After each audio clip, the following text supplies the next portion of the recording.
Bueno, buenas tardes. Eh, yo, su servidor y mis compañeros le presentaremos lo que son los principios biomecánicos. Mi compañera Suni González, Jos Barraza, María Antonio, Maricruz Durán, Cindy Fariña y Erika López. Bueno, pues primero vamos a tener el concepto de lo que es de la cinesiología y pues este va a estudiar los movimientos del ser humano. En este va a abarcar pues lo que es la biomecánica, la fisiología y de igual manera va a tener interacciones en lo que es en el sistema musculoesquelético. Otro concepto sería la cinemática, y la cinemática es una rama de la mecánica que va a estudiar el movimiento sin atender las fuerzas o movimientos que lo producen. La cinemática, que va a ser una parte de la mecánica que va a describir las fuerzas que causan los movimientos o la postura. Estas fuerzas pueden ser la fuerza de gravedad, la fuerza muscular, la fuerza de fricción o la resistencia externa. Es la biomecánica, en el cual esto es la ciencia que estudia las fuerzas y aceleraciones que actúan sobre organismos vivos, en este caso enfocándonos sobre el cuerpo humano. Por otro lado, tenemos a lo que es la estática. Bueno, la estática es estudio de los objetos en un estado de reposo, en donde todas sus fuerzas están en un equilibrio sumando un total de cero. Dinámica va a ser la rama de la mecánica y esta va a describir el efecto de las fuerzas sobre un cuerpo. Esta fuerza puede hacer un empuje o una tracción que esto va a generar, interrumpir o modificar el movimiento. Bueno, más que nada la biomecánica aplicada al ser humano será que el cuerpo, aquella máquina perfecta que va a producir lo que es el movimiento para poder desplazarse de un lugar a otro mediante alguna transformación de la energía. Es importante tener en cuenta los dos principales tipos de movimiento, es translación y rotación. La translación va a ser un movimiento lineal en el que un cuerpo se mueve en paralelo y en la misma dirección. Asimismo, esta puede ser producida en una línea recta o línea curva.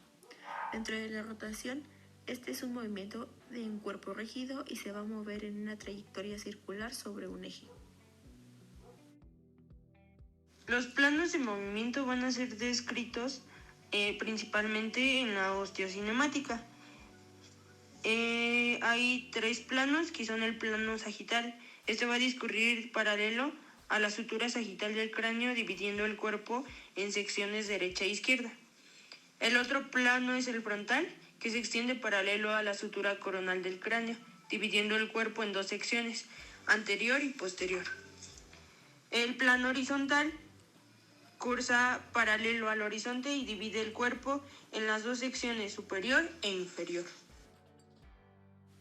Los grados de libertad de movimiento son el número de movimientos independientes que van a permitir a una articulación el movimiento. En este caso, pues hay 3 grados de libertad de movimiento. Esto va a depender del tipo de articulación del que estemos hablando. Las articulaciones van a ser la unión de un hueso con otro hueso y van a estar compuestas por diversas estructuras diseñadas para soportar peso y movilizar al cuerpo a través del espacio. Van a estar compuestas por una superficie cóncava y otra convexa y van a tener dos tipos de movimientos articulares. Accesorios, como es el rodamiento, que va a ser semejante al movimiento de un neumático rodando por la calle. El deslizamiento, semejante a un neumático si se desliza por el hielo. Y la rotación, semejante a un juguete que da vueltas en el suelo. Gracias a esto se van a poder realizar los movimientos fisiológicos que van a ser extensión, flexión, abducción, aducción, rotación interna y rotación externa. Posteriormente tenemos la forma de las fuerzas, en el cual tenemos la tensión, también llamado tracción. Este intenta estirar el material. La fuerza de compresión comprime o acorta al material a lo largo. Fuerza de cizallamiento intenta cortar o seccionar al material. Fuerza de torsión intenta torcer el material.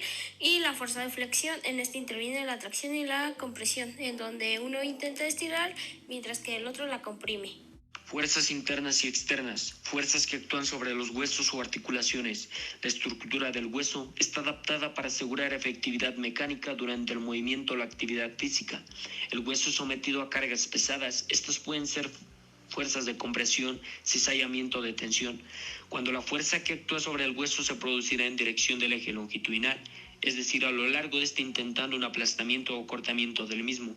La fuerza de tensión actuará en dirección del eje longitudinal, como en la de compresión, pero en sentido contrario, es decir, hay una transición que producirá un alargamiento. En la fuerza de estallamiento, las fuerzas actuarán paralelamente, pero en diferentes sentidos y diferentes puntos de aplicación. Producirá una rotación, pero en direcciones opuestas, como si de exprimir una tela se tratara. En la flexión, las fuerzas actuarán en la misma dirección en ambos extremos del hueso y su acción producirá un doblez del segmento. Cualquiera de estas fuerzas aplicadas será de gran magnitud, pues tendrán que vencer la resistencia del hueso y producir lo que conocemos como lesión o fractura. Hay que dar lugar a las fuerzas que actúan, pues una torsión excesiva sobre la articulación puede dar lugar a un esguince.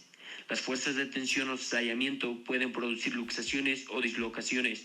Las fuerzas de compresión y flexión fuera del rango de permitido pueden dar lugar a lo que conocemos como distensiones o rupturas de ligamentos. La aplicación de la biomecánica nos permitirá prevenir lesiones en el sistema musculoesquelético y articular. La clasificación de las articulaciones según su estructura articular encontramos que pueden ser fibrosas, cartilaginosas y sinoviales. Según su función articular pueden ser sinartrósicas, anfiartrósicas y diartrósicas, y según su movilidad articular pueden ser inmóvil, levemente móvil y libremente móvil.